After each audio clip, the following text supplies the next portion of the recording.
Listen, we really appreciate the opportunity of being here. We're going to have some Congress members join. The idea to do a Facebook Live is just to really have general open discussion, whatever people see as priorities. In the room next door, there's a discussion going a little bit long on some bylaw changes. So Paul and Barbara will join as soon as that's finished, but because obviously we've posted we're going to go live at 12:15, you've got the joys of Eric and myself to kick off. So Kurt, lead the way. So for those of you who don't know, this is Ross Young, our CEO. Ross and Eric is our CFO, Barbara O'Brien, our board chair, and then Paul Santinelli, our board vice chair, will be joining us at some point as well. So questions are open to the group. Anybody that has a question would like to start. We had actually one to kick off, so thanks, Terry, for leading us off with your question. But if you have other questions, please feel free to raise your hand. We'll get your questions answered. So first question we had from Terry to get us kicked off was Dan Payne had a plan in place when he was CEO that was the plan through 2020. How is that plan currently being administrated, utilized, or not? Yeah, it's a great question, and we'll, we're having a number of discussions now. I think if you've looked at the news, EY is our new principal partner. It's a great deal for us to have as a genuine partner. I think one of the issues that the unions had for a while is we've done sponsorship deals, we've taken money and, a few advertising boards and probably even not delivered on certain other areas. So getting started with EY, even when we began the discussions with them prior to them becoming a principal partner, it was about what did we want from them, how were we going to show real value in that partnership. So a little bit long-winded saying is that there have been various iterations. I think Strategy 2020 was the last one. There's some good content in that document. So, one of the things that we wanted to kick off with EY was to have a proper review of the current state of affairs. We gave them a bunch of information, including Strategy 2020, the document that I think George Henderson and the previous regime put together. They reviewed that. There's been multiple different stakeholder interviews. And for the last 3 months, they've really been helping us facilitate a proper plan. We'll go live with that first stage of that plan, Eric, maybe by the first stage by end of August, probably, when we kick it off. So this year, because of all the issues and that the union's been dealing with financial and operational concerns, it's been very much a reactive, let's get through the year scenario, and then elements of that plan have been incorporated with EY, and we'll go live on a proper strat plan that really highlights key priorities and deliverables that we as a national office are going to be measured against on a year-on-year basis. So all the work that we've done has been incorporated. It's going to be refreshed. We're going to have key priorities that will then roll into some very long-term 10-year plans. And like I think any good strategic plan has to be flexible based on the changing conditions. So it will probably roll in three-year cycles as we get to the big picture. Matthew Robinette with with Capital Rugby Union. We haven't seen our payment for SIP collections for geographic union fees since February. Can you give us a timeline on when we might see those? I'll pass to Eric for that one. Yeah, thanks for that. I know that there has been some issues between the membership system and the finance system speaking to each other over the last few months. They're working through that, and I don't have an exact date for you yet, but I can say that that question has been raised earlier this weekend as well. We will get something out to you guys in terms of communication very shortly. On the upside, we are also working through a new membership system that should alleviate all of these issues where, when $1 comes in, it automatically gets split between the multiple different areas and sources where it needs to go. So that should alleviate all this going forward. Yep. It is, correct. Sorry, Sean Cox. On that note, will that alleviate some of, there's a lot of different pay systems, like some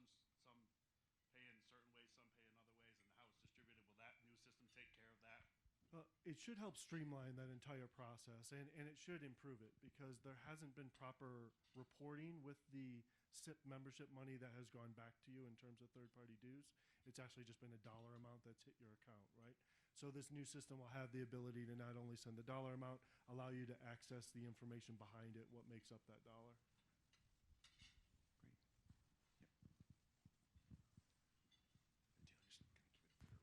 Sure thing. Taylor Miller, Arizona Rugby, Rugby Arizona. The topic of gender pay gap has been a big one in media lately. What are some of the institutional conversations that USA Rugby has been having around that? It's a great question, and I think that's really a key part of the strategic discussions we've had with Ernst & Young as well. I mean, for the last year, we've tried to really put a good focus on diversity and inclusion. We're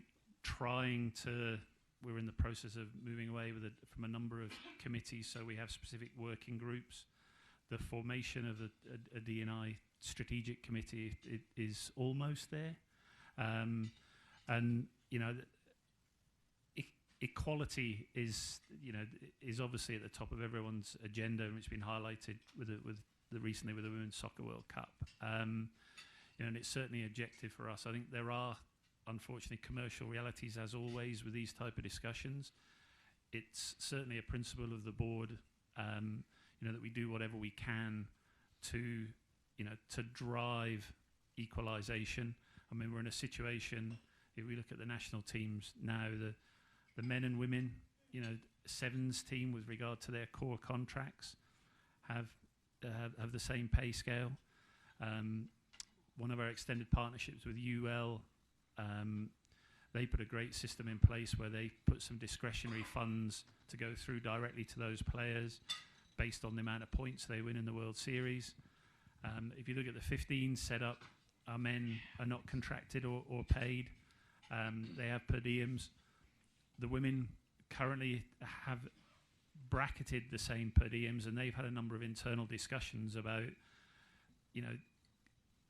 using series like the Super Series that just happened in San Diego, that, money's tight.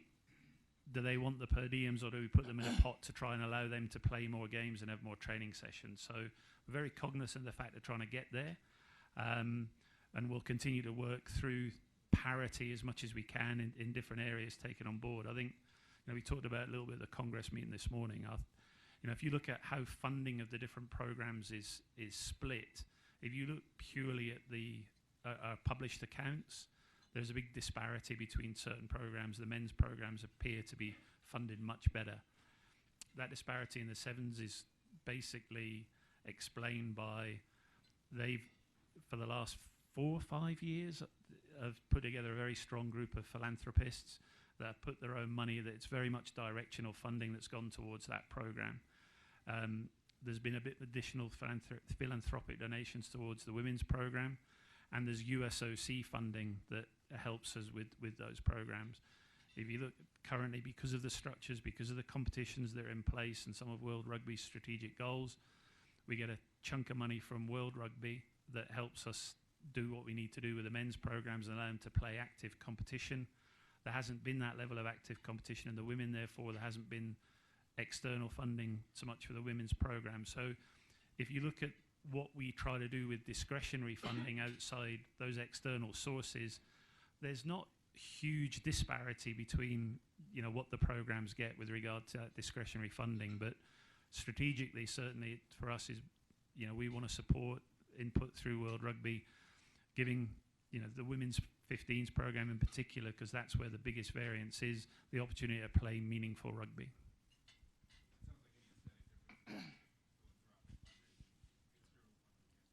And from world governing bodies and national governing bodies. Hi, gotta keep the mic low. I should know better. I work in this field. Lori Staples, president of New England Geographic Union. So I have about 80 clubs in my union, half of which are college clubs, and they all fall under the umbrella of the National Small College Rugby Organization. So a new change that came about this year was NSCRO is just going to start charging these players directly $15. So this is, in addition to whatever dues they pay to US Rugby, and in addition to whatever dues we charge as a union.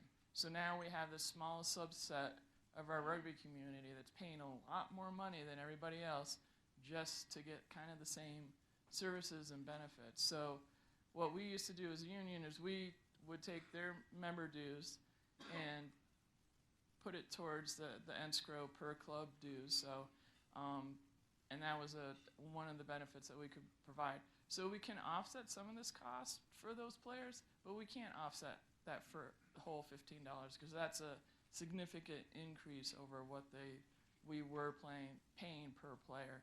So, this is more of a statement than a question. However, part of this is these college players now have no voice. I have no way to represent them with escrow about how much dues they are being charged. So where are these players going to have the ability to be like, hey, escrow, I don't think it's a great idea that you raised my dues this year. There's no way for them to have a voice in this. I think, Kurt, I don't know if you just want to start off and Eric and I'll chime in because Kurt's been integral in building out MOUs with various different stakeholder groups. Obviously, the escrow competition is managed independently from USA Rugby, but supported and obviously sanctioned. And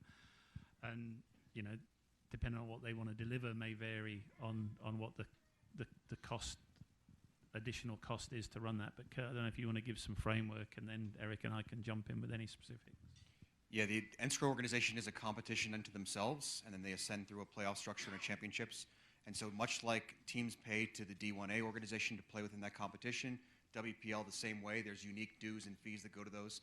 Escrow has now started to do the same thing. So it's in line with the other competitions that operate in that way. I would say that they do have representation through their commissioner that they use in their league up through then their governance structure. So there is a mechanism of discussing that with them, but we can certainly facilitate that conversation if they don't feel that they have that voice.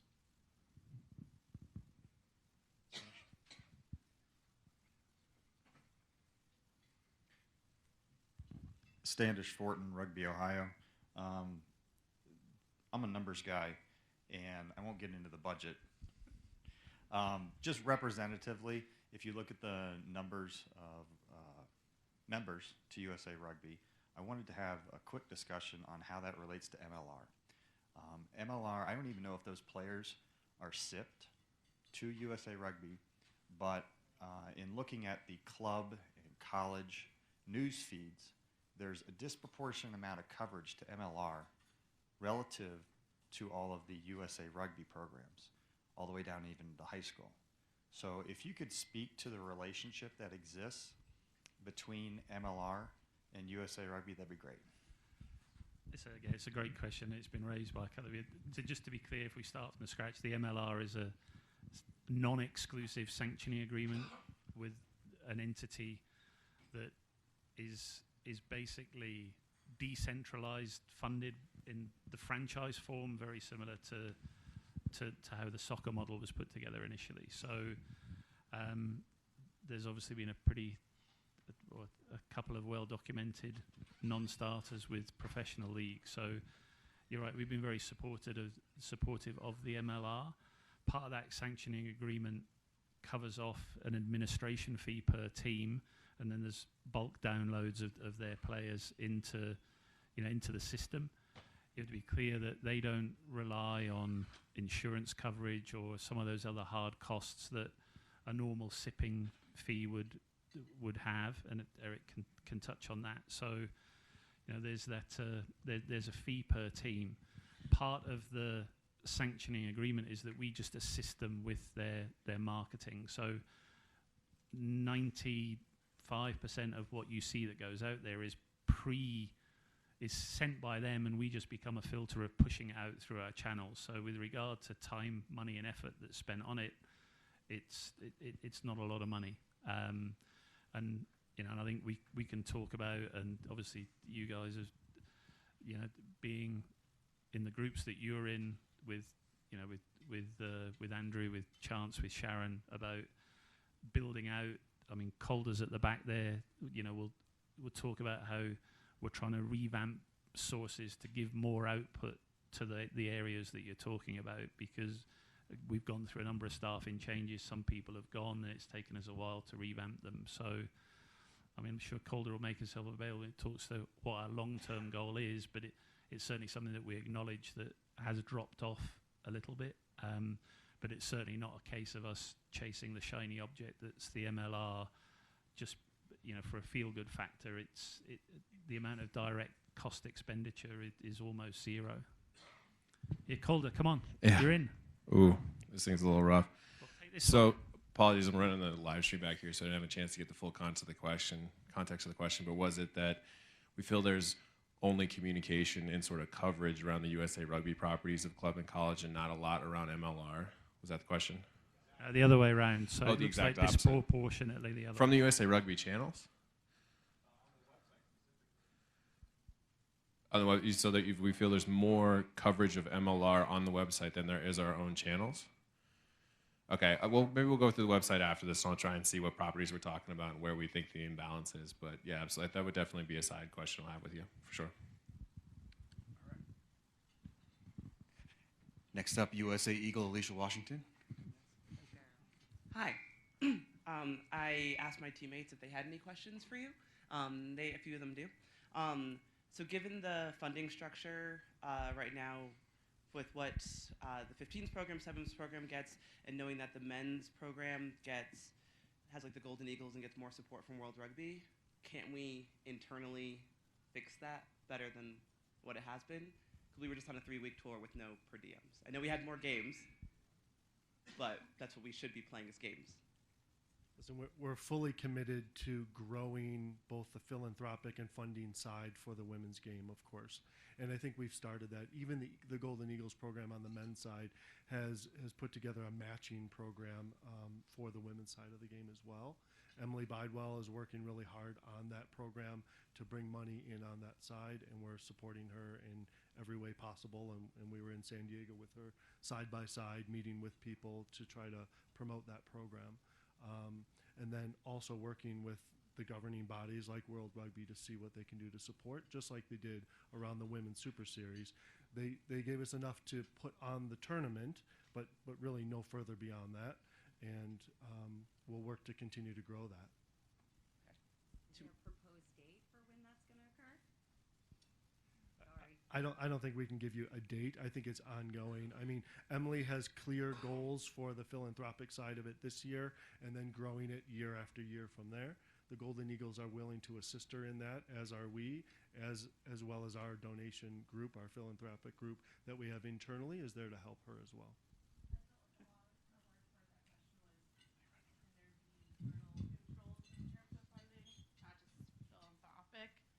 Can any changes be made budget-wise to help support those?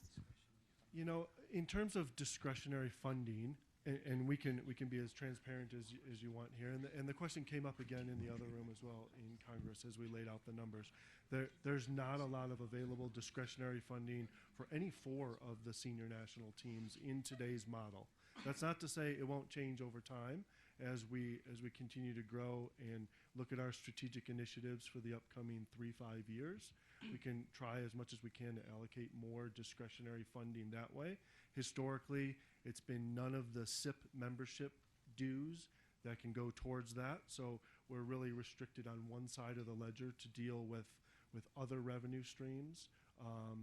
If the commercial arm of the organization continues to grow, there could be more licensing revenue that comes into the organization, and we put pretty much 100% of that towards both programming as well as national team funding. So there's an opportunity there as well. My teammates have a few more questions. Looks like both about sponsorship. So it looks like UL gave the men's 7s program quite a large culture bonus. And if our sponsors have that much money to support 7s like that, is there conversations about getting that money into the 15s program for women?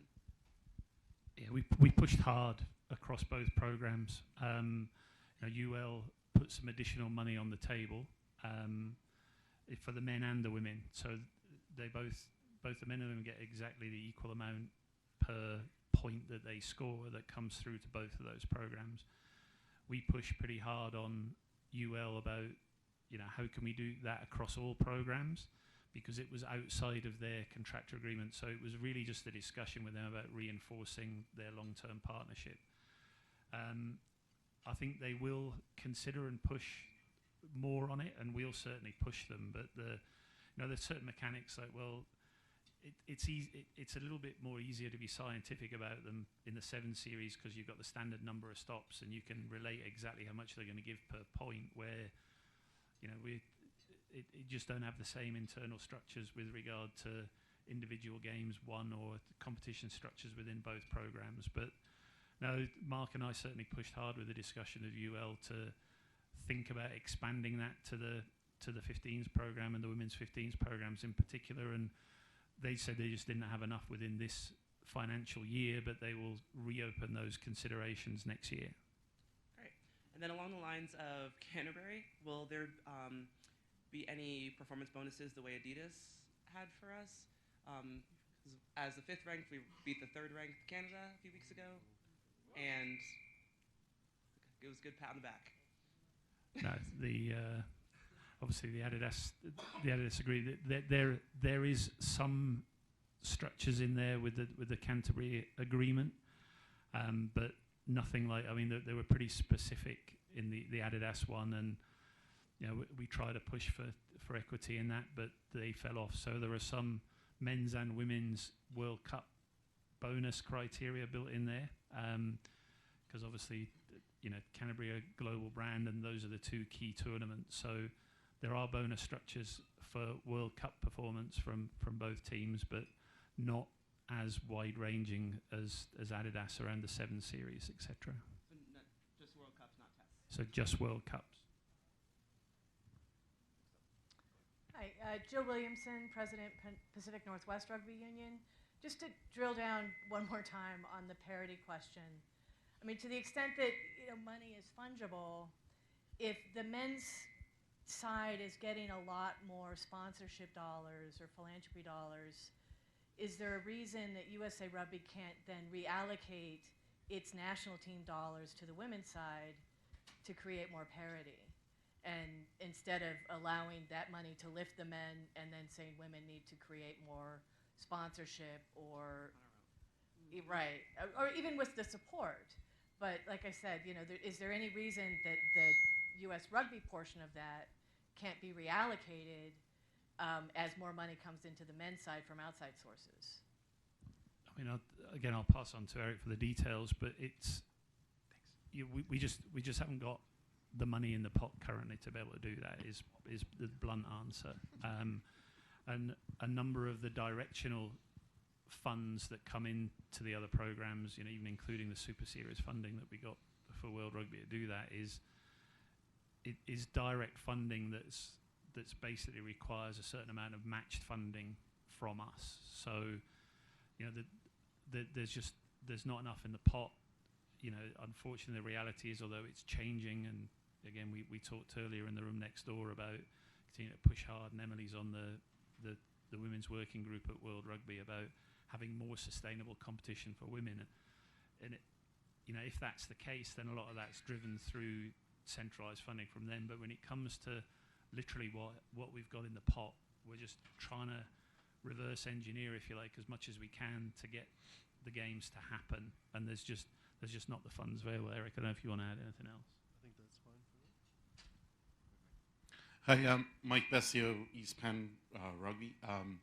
With the success of the 1994 Soccer World Cup, where the U.S. hosted, and the growth of soccer, football in this country, with our recent hiccup of the San Francisco World Cup, how do you have plans to make a bid for actual Rugby World Cup in the future?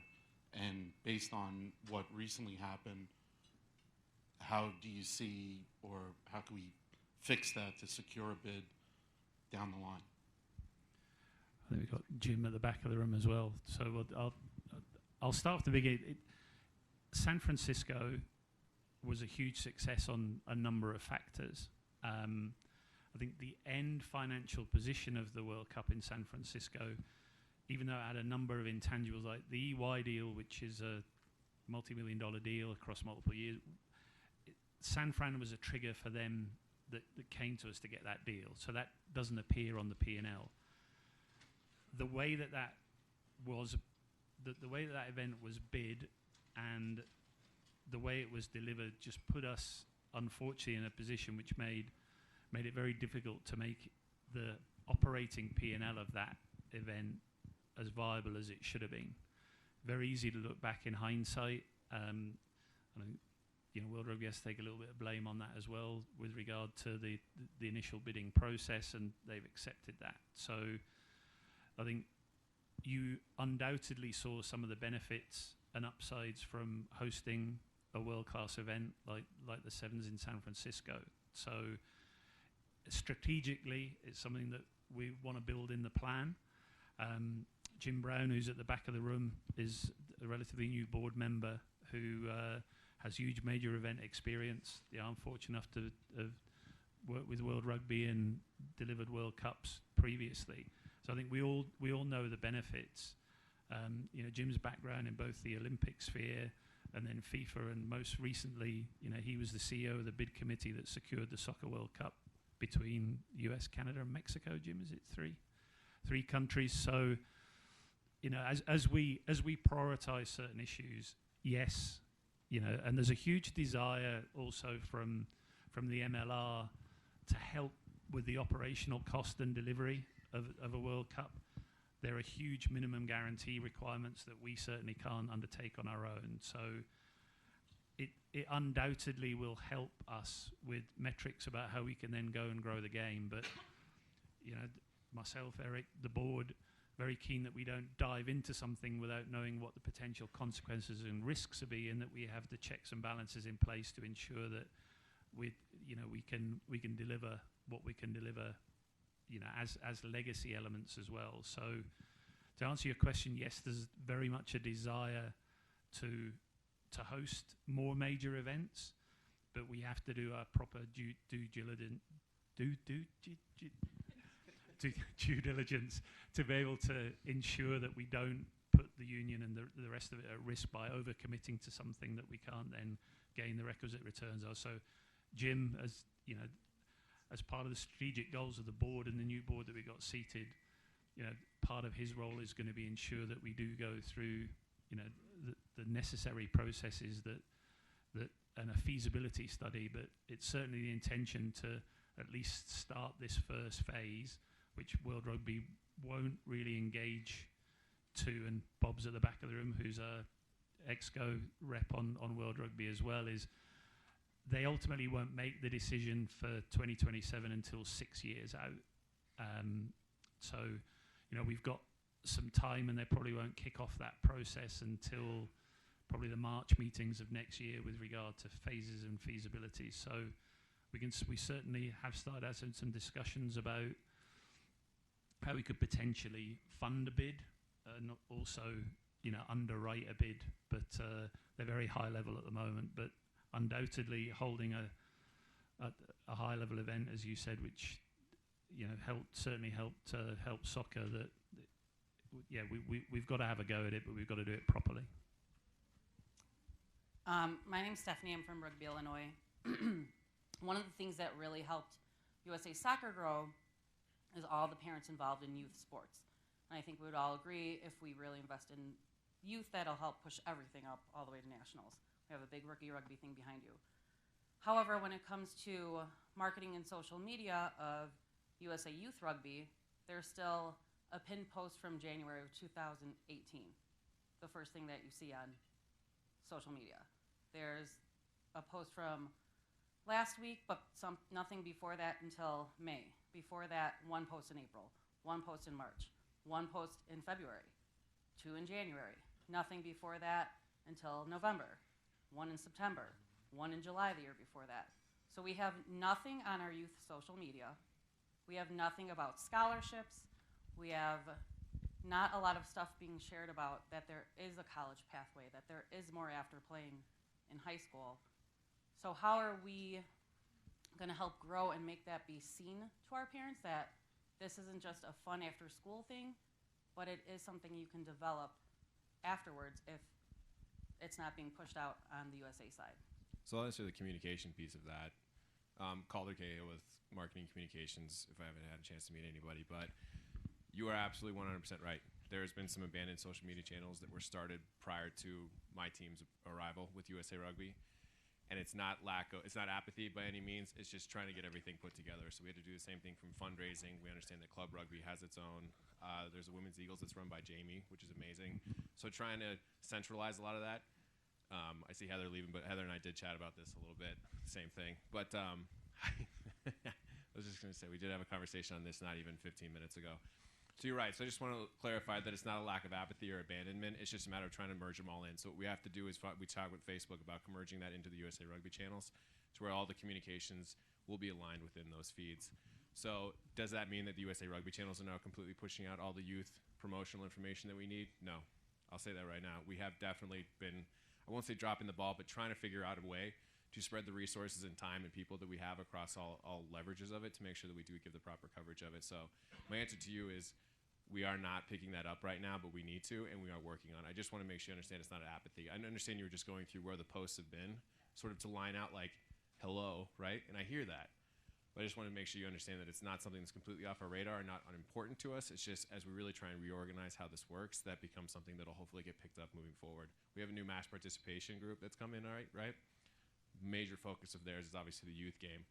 There's 2 or 3 people within that community right now, within that department of the organization. So we'll have more content, more work, and more people to work with when it comes to making that part of the communication standard. So my short answer to you, even though that wasn't short at all, is yes, it is definitely falling behind, but it's something that we have on our radar. I just want to make sure that that's understood.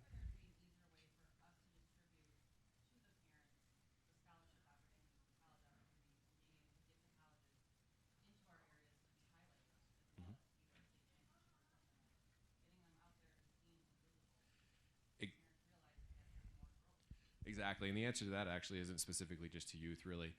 So that's kind of where we say we're using our social media channels. Sorry, I think I'm speaking too fast, as I was told earlier. Social media channels for the mass use of communication, but there is definitely a structure that needs to be built internally for communication. We were just speaking with Congress about this as well.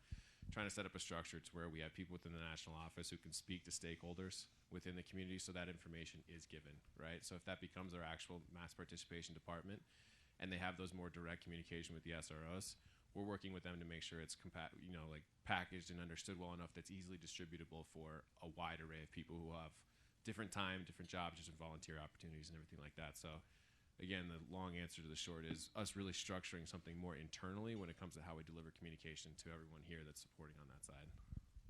So hopefully that helps. Calder, I don't know, have we got to stop dead, or we're still okay? I think. Sorry, Barbara. Barbara, do you want to come on up, or are you quite happy sitting there after? Okay, so no problem. So I just want to give you the opportunity if you wanted to. Kirk Tate, Texas Rugby Union. The MLR has represented a drain on our best referee resources that we've certainly felt in Texas. And while we certainly want to encourage and support all those referees who've worked so hard to get to that level, does USA Rugby have any leverage with MLR to get them to help us develop new referees and backfill what they've drawn off from our resources to cover their games? They haven't, but they are. So I would be careful about what I say. But I mean, we had their Richard Every and Jeremy Turner come in a couple of weeks ago to give a proposal exactly around their lines. I mean, they're cognizant with everything to do with training and development. I mean, as part of what we talked about earlier with strategic planning initiatives and priorities, undoubtedly learning and development and training of referees and coaches has to be raised in our priority list, and utilizing the MLR who, have verbally said that they're going to be able to attract some funding towards it. So instead of importing a bunch of referees from overseas, that they drive a pathway that's going to help our own referees to perform at that level, which will then have that knock-on effect. So yes, the discussions are happening. It's an initiative that we obviously want to support.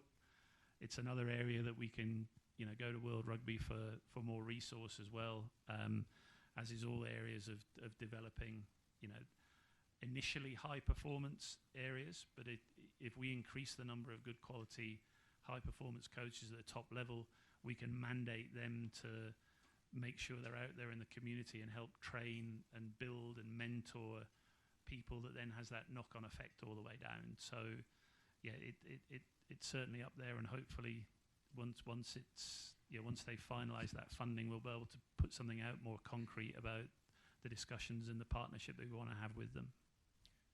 Russ, I'll follow up. We also just presented all the referee organizations about the referee development program. I'll also then set up a webinar to do the same thing for GUs and SROs to follow on that, so we can make sure everybody's sharing. So for our final question, Alicia Washington. Another player. Again, as a proxy for Chris Thomas, she asked, when approached by television networks that want to cover the men, like ESPN and NBC Sports, are we trying to secure network deals for the women as well, so we don't have the paywall that we have with Flow right now? I'll try to think of the best. There's no separate network discussions with the men. I think that's probably we regard to properties we own as part of the necessary evils of getting us back onto an even keel financially, with the removal of RIM and USA Rugby Partners coming back under. We had to move relatively quickly, and we had to enter into a long-term deal with Flow because we had no other option to ensure the financial status and almost the organisation from shutting its doors. So with regard to properties we own directly, they're pretty much tied through, or they are tied through with Flow, although we do have the opportunity to push out, is it 4 games on a linear basis, I think, so per year. And it's our objective to make sure that once that kicks in, that there's 2 of those are men's games, 2 of those are women's games, that at least have some exposure on a linear network. World Rugby, own obviously a number of rights. So, I mean, the men's game at the PNC, for example, this weekend against Canada, is a World Rugby right. So we don't have the ability to negotiate that. And they've done the deal with NBC, so it goes live behind the paywall tonight, and it will go out on NBC Sports Network either tomorrow or Monday. I'm not sure if they've locked in that time yet. So, there are elements that are in our control, and unfortunately, with regard to access to free to air, that's been locked in for the long term with Flow. And we'll obviously continue to push and work with World Rugby as much as we can for any properties that that they own, that we have the opportunity to put out to as wide an audience as possible.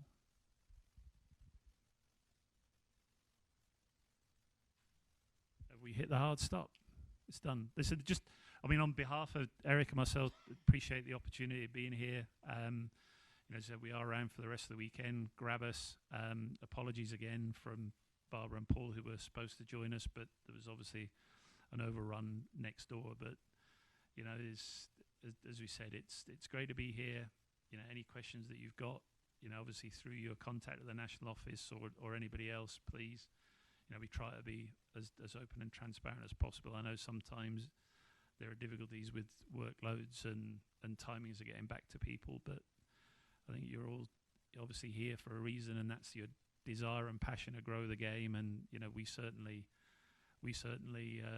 applaud you all being here. And as myself and the board have said on numerous occasions, we're not going to get to where we want to get to with rugby in the US unless it's a collective approach and we're all in it together, and we're all at least sort of pulling roughly in the same direction and not at opposites. And that's part of the long-term goal. So thanks for the opportunity, and hope you continue to have a good couple of days and enjoy the game tonight. Thank you.